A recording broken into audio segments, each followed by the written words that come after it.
अब हम जानेंगे वर्डप्रेस में पोस्ट क्या होती हैं, क्यों यूज़ करते हैं और उनको कैसे बनाते हैं। पोस्ट हम उस किस्म की वेबसाइट के लिए यूज़ करते हैं जहां पे हमारा कंटेंट रेगुलरली अपडेट होना हो और हमारी वेबसाइट पे जो पोस्ट हैं वो डेट के हिसाब से डिसेंडिंग ऑर्डर में लिस्टेड हों। फॉर एग्ज़ाम्पल, अगर हमारे पास स्पोर्ट्स की एक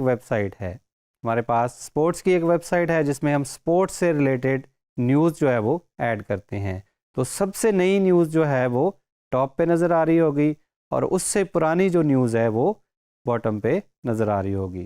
पोस्ट को डिफरेंट ग्रुप्स में मैनेज करने के लिए हम कैटेगरीज और टैग्स का इस्तेमाल करते हैं, जैसा कि आप अभी स्क्रीन पे देख रहे होंगे। हमारे पास ये एक ब्लॉग का पेज है जिसमें डिफरेंट आर्टिकल्स आ रहे हैं। आर्टिकल्स जो हैं वो डेट के हिसाब से जो नए हैं वो सबसे टॉप पे हैं और जो पुराने हैं वो नीचे बॉटम में आ रहे हैं। ये जो आर्टिकल्स हैं बेसिकली हमारी पोस्ट हैं। पोस्ट क्या होती है, अभी हमने डिस्कस किया कि जो ऐसा कोई कंटेंट जो डेट के हिसाब से या रेगुलरली अपडेट होता रहे वो हमारी पोस्ट होती हैं। तो ये पोस्ट हमारी यहाँ पे ब्लॉग के पेज पे आ रही हैं। आइए देखते हैं एक नई पोस्ट जो है वो कैसे बनाएंगे। नई पोस्ट बनाने के लिए हम वर्डप्रेस का एडमिन का पेज खोलेंगे। वर्डप्रेस का एडमिन का यूआरएल है wp/admin। वर्डप्रेस के एडमिन के पेज को खोलने के बाद हम आल पोस्ट में जाएंगे। आल पोस्ट में हमारे पास जो पहले से हमने पोस्ट बनाई हैं वो हमें यहाँ पे नज़र आ रही हैं। जो हम नई पोस्ट बनाएंगे उसके लिए हम ऐड न्यू के बटन पर क्लिक करेंगे। अब हम न्यू पोस्ट बना रहे हैं। पोस्ट का हम टाइटल ऐड करेंगे, फॉर एग्जांपल लेटेस्ट पोस्ट, और पोस्ट में हम कोई कंटेंट डालेंगे। कंटेंट ऐड करने के लिए हम प्लस के बटन पर क्लिक करेंगे। अब हम देखेंगे कि हमने किस टाइप का कंटेंट ऐड करना है। हमने पैराग्राफ ऐड करना है तो हम यहाँ पे कोई टेस्ट पैराग्राफ लिख देंगे। अगर हमने कोई इमेज ऐड करना है तो हम मज़ीद प्लस के बटन पर क्लिक करेंगे। यहाँ से हम सर्च करेंगे कि हमने क्या ऐड करना है। हमने इमेज ऐड करना है, यहाँ से हम इमेज अपलोड करेंगे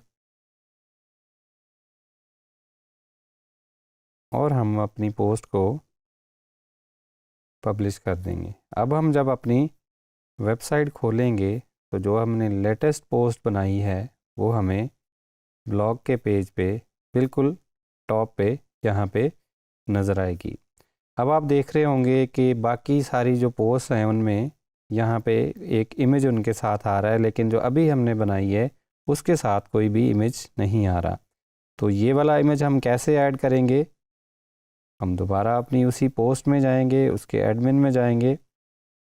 यहाँ पे हम फीचर्ड इमेज को ढूंढेंगे। फीचर्ड इमेज हमारे पास ये सारे वो इमेजेस आ रहे हैं जो हमने पहले से अपलोड कर रखे हैं।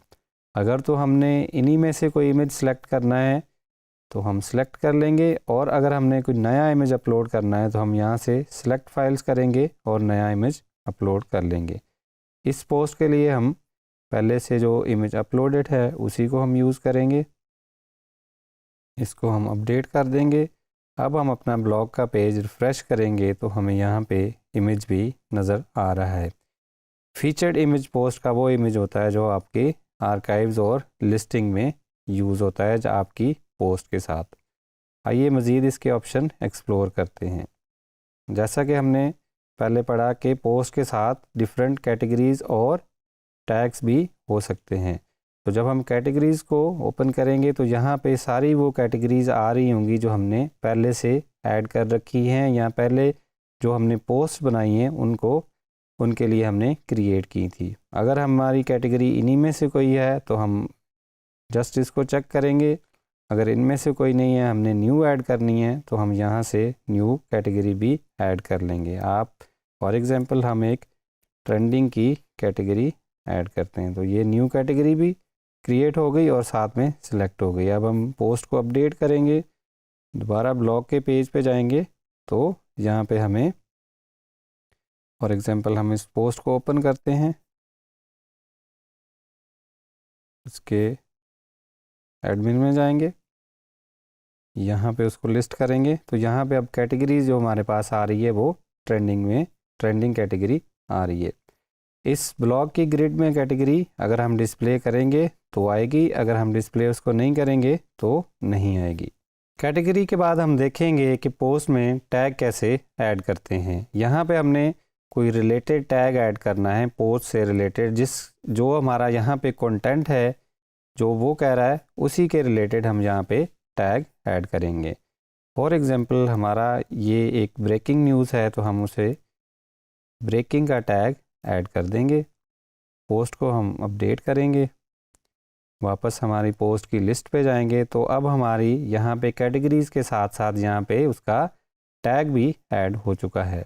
इस टैग को यूज़ करते हुए बाद में हम अपनी पोस्ट को जो है वो ग्रुप करके किसी भी पेज पे डिस्प्ले करा सकते हैं।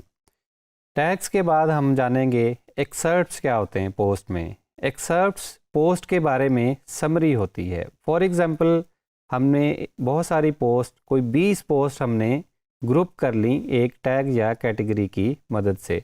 उसको हमने किसी पेज पे डिस्प्ले कराना है, लेकिन उसका हमने पूरा कंटेंट जो कि काफ़ी लेंदी होगा उस पेज पे हम शो कराना नहीं चाह रहे, लेकिन हमने ये भी बताना है, ये भी शो करना है कि इस पोस्ट के कंटेंट में है क्या। तो उसके लिए हम उसकी समरी या एक्सर्प्ट यूज़ करेंगे। वहाँ पे हम पोस्ट का एक्सर्प्ट बनाएंगे जिसमें पोस्ट के बारे में मालूमात होगी, उसकी शॉर्ट डिस्क्रिप्शन होगी जो हम एक्सर्प्ट में ऐड कर लेंगे। यहाँ पे अब हम क्रिएट करेंगे पोस्ट का एक्सर्प्ट जो उसके बारे में समरी है। इसको हम अपडेट करेंगे, ये हमारा सेव हो गया। अब अगला ऑप्शन जो हमारे पास है वो है डिस्कशन का। ये डिस्कशन बताती है कि हमने अपनी पोस्ट पे कमेंट्स अलाउ करने हैं या नहीं। अलाउ कमेंट्स के यूज़र्स हमारी पोस्ट पे कमेंट कर सकते हैं कि नहीं। अगर हम इस पोस्ट को ओपन करेंगे, यहाँ पे हम गए तो अभी हमारे पास ये कमेंट बॉक्स नज़र आ रहा है क्योंकि हमने कमेंट्स को जो है वो अलाउ किया हुआ है। अगर हम कमेंट्स को ऑफ़ कर देते हैं तो हमारे पास कमेंट करने की ऑप्शन जो है वो ख़त्म हो जाएगी। तो अब हमने जाना कि वर्डप्रेस की पोस्ट क्या होती है और इसका इस्तेमाल क्या होता है। यहाँ पे आप पोस्ट का ऑथर चेंज कर सकते हैं। अगर आपके पास मल्टीपल ऑथर्स हैं तो यहाँ से आप उसका ऑथर चेंज कर सकते हैं कि ये पोस्ट किसने लिखी है। और अगर आपको पोस्ट का URL चेंज करना है, फॉर एग्ज़ाम्पल जब आप ब्लॉग पे गए, आपने लेटेस्ट पोस्ट को क्लिक किया तो यहाँ पे आपको आपके ब्राउज़र बार में जो इसका एड्रेस नज़र आ रहा है, अगर ये आपने चेंज करना है तो ये आप यहाँ से चेंज कर सकते हैं URL स्लग की मदद से। जब आप इसको अपडेट करेंगे, अब आप दोबारा ब्लॉग के पेज पे जाएंगे, इस पोस्ट को फिर से ओपन करेंगे तो यहाँ पे अब हमारे पास लेटेस्ट पोस्ट डैश चेंज वाला URL आ रहा है जो कि अभी हमने अपडेट किया है। अगर हम उसको अपडेट नहीं करना चाहते तो आपने जो टाइटल एंटर किया है उसी की मदद से वर्डप्रेस जो है खुद ब खुद जो है वो ये स्लग जनरेट कर देगा। पोस्ट के डिफरेंट फॉर्मेट्स होते हैं जो कि हम आगे जाके पढ़ेंगे कि ये फॉर्मेट्स किस तरह यूज़ कर सकते हैं। अब मज़ीद ऑप्शन आ गया पोस्ट का विजिबिलिटी इसकी पब्लिक हो सकती है। पब्लिक का मतलब है ये सबको, जनरल पब्लिक को विजिबल होगा। प्राइवेट का मतलब है कि ये सिर्फ एडमिन यूज़र उसको देख सकता है। पासवर्ड प्रोटेक्टेड में हम इस पर कोई भी पासवर्ड ऐड कर सकते हैं और जिसके पास इस पोस्ट का पासवर्ड होगा सिर्फ वही उसको व्यू कर सकेगा, दूसरे यूज़र इसको व्यू नहीं कर सकेंगे। अभी हमने सीखा कि वर्डप्रेस की पोस्ट कैसे बनती है और इसके डिफरेंट ऑप्शंस क्या होते हैं। पोस्ट में कैटेगरीज़ कैसे ऐड की जाती हैं, पोस्ट में टैग्स कैसे ऐड होते हैं और पोस्ट को हम डिफरेंट विजिबिलिटी ऑप्शंस कैसे अप्लाई कर सकते हैं। होपफुली अब आप इस लेसन की मदद से एक बहुत अच्छी पोस्ट डिज़ाइन करने के काबिल हो गए होंगे।